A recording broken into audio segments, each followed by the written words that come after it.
লীলা চিন্তা করতে হবে বৃন্দাবন লীলা। নিতাই গৌর হরি বল।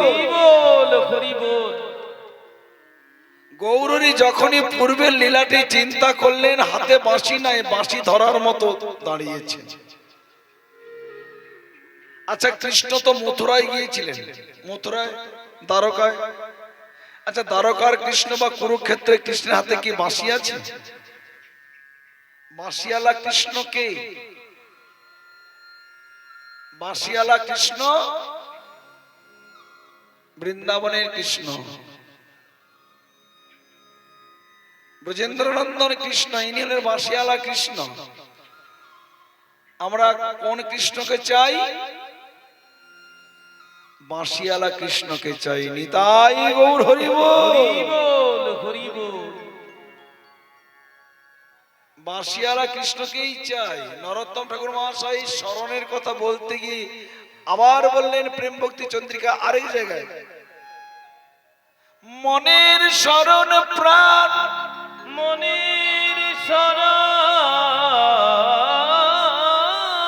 প্রাণ, মধুর মধুর ধাম, মধুর মধুর ধাম, কৃষ্ণ প্রেম বিলাসের নিধি, কৃষ্ণ প্রেম বিলাসের নিধি, মনের শরণ প্রাণ। এই কথাটা যদি আমরা বুঝতে পারি তাহলে আমাদের কীর্তন শোনা সার্থক। মনের শরণ প্রাণ কথার অর্থ কি? কথাটা একটু ঘুরিয়ে বললেই বোঝা যাবে। মনের প্রাণ হলো শরণ। ও মায়েরা, যেমন আমাদের প্রত্যেকের দেহে একটা করে প্রাণ আছে, জীবাত্মা আছে, আছে কি না? দেহে যেমন প্রাণ আছে বলে দেহটার এত মূল্য। প্রাণ না থাকলে হয় মাটিতে না আগুনে। তাহলে দেহের প্রাণ হলো জীবাত্মা। আমাদের প্রত্যেকের মন আছে, আছে তো? মনেরও একটা প্রাণ আছে। নরোত্তম ঠাকুর মহাশয় প্রেম ভক্তি চন্দ্রিকায় কত সুন্দর তত্ত্বপূর্ণ কথা বলছেন। দেহে যেমন প্রাণ আছে, আমাদের প্রত্যেকের মন আছে, মনেরও একটা নিজস্ব প্রাণ আছে। আচ্ছা, যে দেহে প্রাণ নাই সে দেহকে কি বলা হয়? মরা দেহ। তেমনি মনের যে একটা প্রাণ আছে, দেহের প্রাণ জীবাত্মা, মনের প্রাণ হলো গৌর গোবিন্দ লীলা চিন্তন। অর্থাৎ যে মন আজে বাজে চিন্তা করে, গৌর গোবিন্দ লীলা চিন্তা করে না, সে মনটা মৃত। বোঝা গেল? আচ্ছা, একটা মরা দেহ যদি রাস্তায় পড়ে থাকে, বনে জঙ্গলে পড়ে থাকে, কুকুর শ্রীগাল হায়না কি করবে? ছিঁড়ে ছিঁড়ে খাবে। মরা দেহ কোনো অস্তিত্ব রাখবে না। তেমনি আমাদের হৃদয় বনে ছোট কুকুর শ্রীগাল হায়না আছে। এগুলো কারা? কাম, ক্রোধ, লোভ, মোহ, মদ, মাৎসর্য।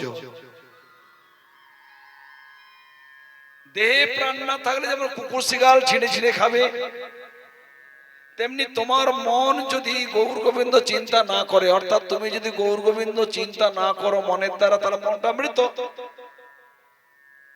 এই ছটা কুকুর শ্রীগাল কাম ক্রোধাদি রূপগণ তোমার ওই মৃত মনকে ছিঁড়ে ছিঁড়ে খাবে, মনের কোনো অস্তিত্ব রাখবে না।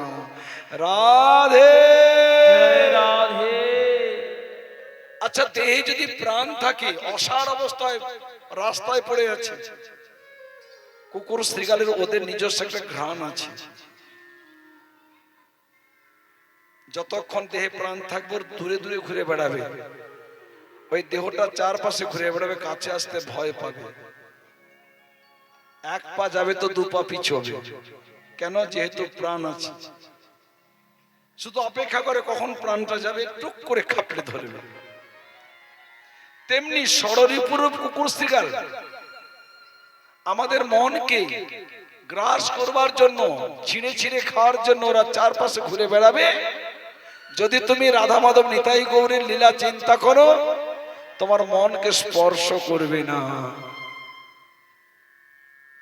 তাই মনের শরণ প্রাণ মধুর মধুর ধাম, কৃষ্ণ প্রেম বিলাসের নিধি। তাহলে মনের প্রাণ হলো একমাত্র স্মরণ। এই স্মরণাঙ্গ ভজনটি কেমন জানেন? নরহরি চক্রবর্তী পরম বৈষ্ণব, মানে একাধারে গৌর গোবিন্দের সেবা যত রকম আছে, যেমন রান্না করতে পারে, তেমন রাধা মাধব নিতাই গৌরকে শৃঙ্গার করতে পারে, তেমন ফুল তুলে সুন্দর সুন্দর মালা গাঁথতে পারে, কুঞ্জ সাজাতে পারে, মানে যত সেবা আছে খুব নিপুণের সহিত সুচারুভাবে করে। আর রান্না তো যেন অমৃত। এই নরহরি চক্রবর্তী একবার বৃন্দাবনে গিয়েছেন গোবিন্দ মন্দির দর্শনে। আর এই মন্দিরের সেবক যিনি নরহরি চক্রবর্তী গুণাবলী শুনেছে, পরিচয় পেলেন ইনি নরহরি চক্রবর্তী সেবক। সঙ্গে সঙ্গে নরহরি চক্রবর্তীকে বলছে, গোসাই আপনি যতদিন বৃন্দাবনে থাকবেন আমার এই গোবিন্দ মন্দিরেই থাকবেন। আর একটা অনুরোধ, আপনি যতদিন থাকবেন গোবিন্দের জন্য রান্না করবেন, রসিয়া ঘরে আপনি যান। নরহরি চক্রবর্তী বলছেন, না না না, এত বড় গুরু দায়িত্ব আমায় দেবেন না। ঠিক আছে, আমি গোবিন্দ মন্দিরে থাকবো, কিছু সেবা কাজ করতে হবে তো, আমি মালি হয়ে ফুল বাগানের কাজ করব, কোদাল কুপাবো, সার জল দেব, ফুল তুলবো, মালা গাঁথবো, ফুলের চূড়া গাঁথবো, ফুল দিয়ে আমি গোবিন্দের শয়ন খাট সাজাবো, এ সমস্ত করব সেবা, রান্নার কাজটা আমায় দেবেন না। সেবক বলছে ঠিক আছে তাই করব। একদিন গোবিন্দ মন্দিরের গোবিন্দ স্বর্ণ থালিতে করে খিচুড়ি প্রসাদ নিয়ে জয়পুরে যে রাজা, সে রাজাকে স্বপ্নে দেখা দিয়ে বলছে, হে রাজন, নরহরি চক্রবর্তী এত সুন্দর খিচুড়ি রান্না করেছে যে এত সুস্বাদু তোমাকে না চাখিয়ে পারলাম না। আমি এই তোমার শোয়ার ঘরের এক কোণে ঢেকে রেখে চলে গেলাম, তুমি উঠে খেয়ে নিও প্রসাদ, আর রানীমাকে দিও, আর প্রজাদেরও একটু করে দিও। তবে একটা কথা, সকাল হলে তুমি মন্দিরে গিয়ে ওই নরহরি চক্রবর্তীকে বলবে ও যেন আমার জন্য রান্না করে, ওর হাতের রান্না আমি খুব প্রীতির সহিত আস্বাদন করি। স্বপ্ন ভঙ্গ হলো, গোবিন্দ চলে গেলেন। রাজা মনে মনে ভাবছে, আমি তো স্বপ্নে দেখলাম, আচ্ছা প্রসাদের ঘ্রাণ এলো কোত্থেকে? তাকিয়ে দেখেন সোনার থালায় প্রসাদ ঢাকা। রানী কেটকে স্নান আহ্নিক সেরে প্রজাবৃন্দকে ডেকে এনে ওই খিচুড়ি প্রসাদ যখনই মুখে দিলেন, অমৃত সমান সুস্বাদু, সবার প্রেমে পুলকিত, নয়নে অশ্রু বিগলিত।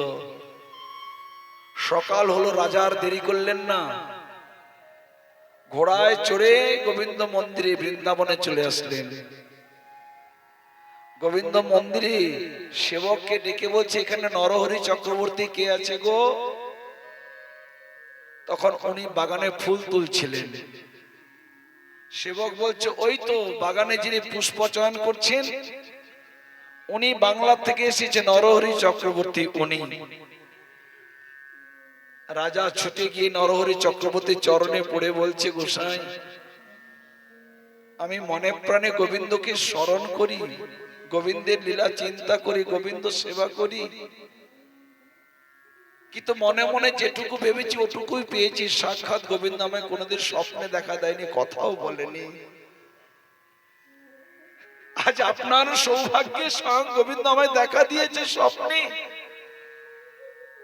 আপনি গতকালকে এত সুন্দর খিচুড়ি রান্না করে ভোগ লাগিয়েছেন সোনার থালা করে, যে গোবিন্দ আমায় চাখিয়েছে। আর গোবিন্দ বলেছে আপনি প্রতিদিন গোবিন্দের জন্য রান্না করবেন। সেবক শুনে বলছে, মহারাজ বলছেন কি? উনি তো রান্না করেন না। চক্রবর্তী মশাই যখন এসেছে, আমি যেদিন এসেছি ওনাকে বলেছিলাম আপনি রান্না করুন, উনি তো রান্নায় ঢুকলেন না। উনি তো ফুল তুলে মালা গাঁথে বাগানের সেবা পূজা সেবা কাজ করে। সেবক বলছি, আর মহারাজ বলছে তবে কি গোবিন্দ আমায় মিথ্যা কথা বললো? এই দেখুন সোনার থালা আমার স্বপ্নে দেখা দিয়ে সোনার থালায় প্রসাদ এনে ঢেকেছিল, প্রসাদ সবাই পেয়েছি। এই ভোগের থালা, এটা কি গোবিন্দের জন্য ভোগ লাগানো হয়? বলছে হ্যাঁ এটাই তো। তবে কি গোবিন্দ আমায় মিথ্যা বললেন? মহারাজ চক্রবর্তীর চরণে গিয়ে বলছে, আপনি সত্য কথা বলুন, আপনি কালকে রান্না করেননি? সেবক বলছে তাই তো, বলুন আপনি কখন রান্না করলেন? রাত্রে আমরা ভোগ রান্না করলাম, ভোগ লাগালাম, আচমন দিয়ে গোবিন্দকে শয়ন দিয়ে আমরা প্রসাদ পেয়ে বিশ্রামে গেলাম। আপনি কখন রান্না করলেন? নরহরি চক্রবর্তী বলছে, কালকে ওই হঠাৎ ইচ্ছা হলো মাঝরাত্রে গোবিন্দের জন্য একটু খিচুড়ি রান্না করে ভোগ লাগাই, কিন্তু রান্নাঘরে গিয়ে দেখি তালা চাবি, ভাড়ার ঘরে গিয়ে দেখি তালা চাবি, চাল ডাল নেব, তেল মশলা নেব কোত্থেকে? ইচ্ছা যে হয়েছে গোবিন্দের জন্য খিচুড়ি রান্না করি, তাই নাম করতে করতে, আসনে বসে নাম করতে করতে একটু খিচুড়ি রান্না করলাম মনে মনে। স্মরণে উনুন বানালাম, চাল ডাল নিয়ে আসলাম, তেল মশলা নিয়ে এসে মনে মনে খিচুড়ি রান্না করে গোবিন্দকে ভোগ লাগিয়েছি। আর গোবিন্দকে ভোগ লাগিয়ে মনে মনে বলছি, গোবিন্দ তুমি না ভক্তের দ্রব্য ভালোবাসো, তুমি গ্রহণ করো। মনে মনে ভোগ লাগিয়েছি, আর গোবিন্দ তাহাই গ্রহণ করেছেন। সেবক মহারাজ নরহরি চক্রবর্তী চরণে পড়ে বলছি, গোসাই আপনি আমাদের কৃপা করুন, যেন এমনি ভাবে গোবিন্দ সেবা করতে পারি। রাধে রাধে। এই দেখুন স্মরণ, মনে মনে চিন্তন, নাম করতে করতে লীলা চিন্তা করতে হবে। গৌরী শ্রীবাস সঙ্গে হরিনাম সংকীর্তন করতে করতে পূর্বের লীলাটি স্মরণ করলেন। সঙ্গে পূর্ব লীলা, সঙ্গরি পুরব লীলা, শ্রী গৌরাঙ্গ শ্রী গৌরাঙ্গ রাই, মুরলীর মতো করি বদন বাজা, মুরলী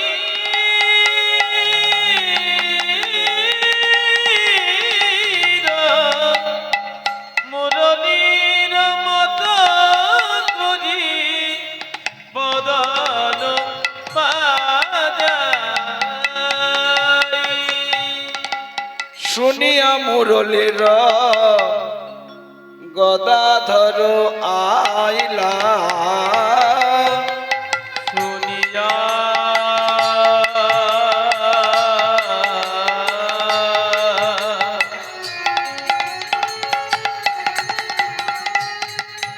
মুরলী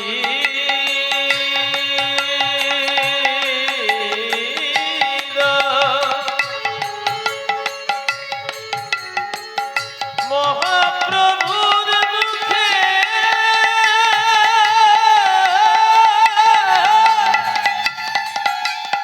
মুরলী শব্দ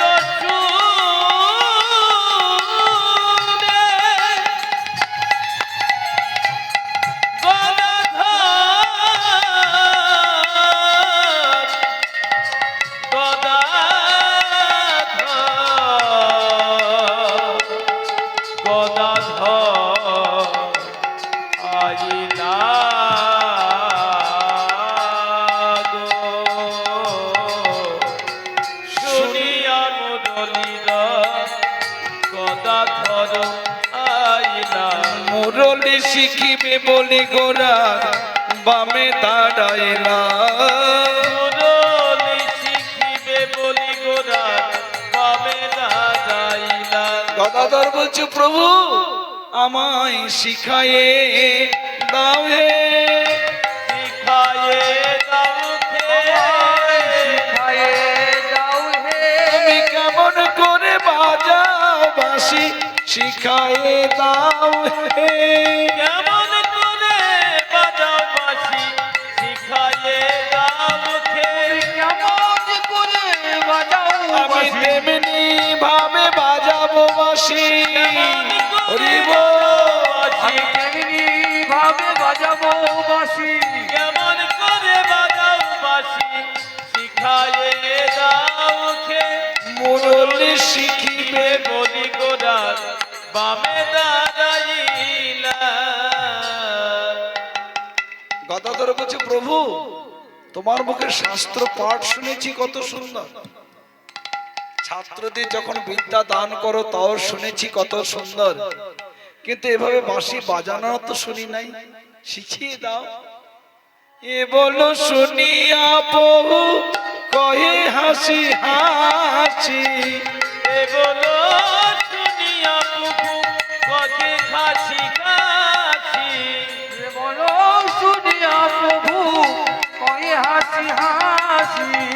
গদাধর বাঁশি শিখবে ভালো কথা, কিন্তু তার আগে কিছু নিয়ম আছে, তো সেই নিয়ম কানুন গুলো তো শিখতে হবে, আদব কায়দা গুলো শিখতে হবে। আগে শিখো না গরালি পরে শিখো বাঁশি আগে শিখো না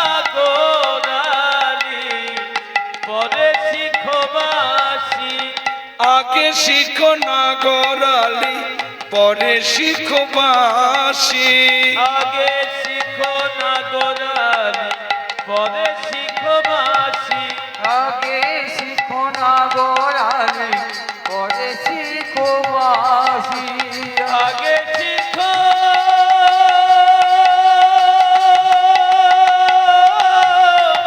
না গোরালি পরে শিখো বাঁশি এ বলো শুনিয়া বহু কয়ে হাসি হাসি এ বলো শুনিয়া পুকু শিখাছি গদাধর বলে সেই কেমন প্রকার ও গো প্রভু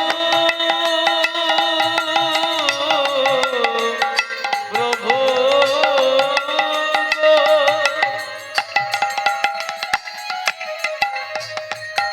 আমায় বলে দাও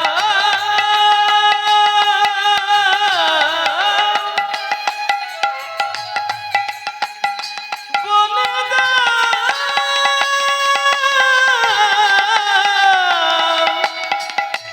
বলে বলে দাও গদাধর বলে সে কেমন প্রকার গদাধর বলছে প্রভু নাগরালি কেমন, যেমন কেউ যদি খোল শিখতে তার মনে বাসনা জাগে, যেভাবে আপনারা বসে আছেন ওইভাবে বসে খোল কোলে নিলে খোল গড়িয়ে পড়ে যাবে। খোল কোলে নিয়ে বসতে যে রেওয়াজ করতে হবে তা বসারও কায়দা আছে, আগে বসাটা শিখতে হবে, তারপরে খোল নিয়ে তারপরে এবার রেওয়াজ হবে, সাধনা হবে। তেমনি যদি কেউ বেহালা শিখতে চায় আগে কিভাবে বেহালাটা কাঁধে নিতে হবে, ছড়টা কিভাবে ধরে প্যাঁ পুকুরে বাজাতে হবে আগে শিখতে হবে। যেমন কীর্তন যদি কেউ শিখতে চায়, কীর্তন শিখার আগে তার কতগুলো নিয়ম আছে সেগুলো শিখতে হবে। যেমন আগে শুদ্ধ বৈষ্ণব গুরু চরণাশ্রয় করতে হবে, কেননা কীর্তন সম্পদটা তো আমার মহাপ্রভু, এ তো অন্য কারো সম্পদ নয়। এই যে সংকীর্তন, এই সংকীর্তন, এই সম্পদ একমাত্র আমার গৌর নিতাই, অন্য কারোর সম্পদ নয়। এই জন্য কীর্তন শিখবার আগে অধিবাস কীর্তনটা শুনতে হয় এবং গুরুদেবের কাছে বৈষ্ণবের কাছে বসে তার পদগুলো ভাঙানি, অর্থটা বুঝতে হয়। এখানে অধিবাস কীর্তন হয়েছে, অধিবাসে কি বলা হয়েছে? যে বাগায় যে বাজায় আমন্ত্রণ করতায় পৃথক পৃথক জনে জানি। এখন তো আধুনিক যুগ, হ্যালো বাবাজি এই ডেটটা ফাঁকা আছে, হ্যাঁ নিমন্ত্রণ রাখবেন, এই সময় আপনার আসর, ব্যাস হয়ে গেল বুকিং। কিন্তু আজ যখন মোবাইল ছিল না, আমরা ছোটবেলা দেখেছি গুরু মশাইয়ের কাছে যে সমস্ত কমিটি বায়না করতে আসছে, একটা গোটা পান, একটা গোটা সুপারি, 16 আনা পয়সা নিয়ে বায়না করে যেত নিমন্ত্রণ, হলুদ আর অনেক কিছু মাঙ্গলিক দ্রব্য নিয়ে নিমন্ত্রণ করা হতো। এখন তো সব ও সমস্ত উঠে গেছে। তাই যে বাগায় যে বাজায়, যে গান করে, যে বাজনা বাজায়, নিমন্ত্রণ করো। আবার যারা গান করবে তারা যেন প্রসাদ ভোজী হয়, সদাচারী বৈষ্ণব হয়, মহাপ্রভু পার্শ্বদ যতজন প্রত্যেকে সদাচারী। গোবিন্দ মৃদঙ্গ লইয়া বাজায় তাতা তৈয়া থইয়া, করতালে অদ্বৈত চপল, হরিদাস করে গান, শ্রীবাস ধরয়ে তান। তাহলে যে খোল বাজাচ্ছে, এই খোলটা কার খোল? আমি কিনেছি বলে আমার নাকি? এটা আমার খোল নয়, মহাপ্রভুর খোল। কৃষ্ণের হাতের মুরলী কলিতে শ্রী গৌরাঙ্গ খোল করতাল রূপে নিয়ে এসেছেন। তাহলে সেই খোল করতাল আমার কাঁধে উঠেছে, কত সৌভাগ্য বলুন তো। আর সেই খোল করতাল নিয়ে টানছি, চলবে না।